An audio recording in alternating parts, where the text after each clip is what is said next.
Amém, irmãos?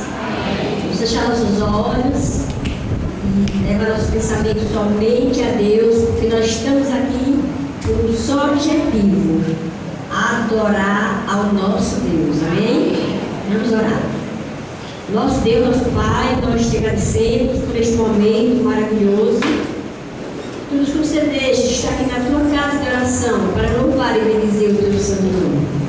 Nós te pedimos, Senhor, pelos visitantes que estão aqui hoje nesta casa, também pelos teus filhos que vieram prestar um culto a ti, em espírito e em verdade. Que o nosso pensamento, Senhor, seja realmente na unidade do Espírito Santo. Também te pedimos por missões. Nós estamos, Senhor, aqui para te agradecer pelos missionários, aqueles que pregam o Evangelho, que levam a tua palavra a conhecer as pessoas, Senhor. O Deus abençoe também aqui que está feito o trabalho, dirigindo a irmã Samandra.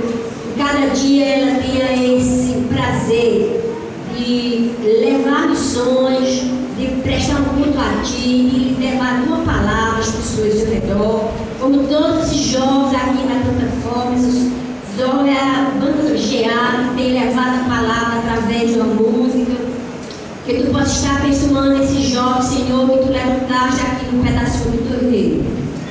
Também te pedimos pelo pastor, que está à frente desta igreja, Pai. Te pedimos, Senhor, que tudo que aconteça aqui seja permissão tua, seja para a honra e glória do teu santo nome, que nós já sentimos no coração, Senhor, a tua resposta do pastor Altair aqui nessa igreja, porque nós sentimos, porque nós oramos e confiamos, Senhor, e deitamos em ti, descansamos em ti. Então tu concede o que deseja o coração da igreja, e é por isso que nós estamos aqui te agradecendo em todo o nosso coração.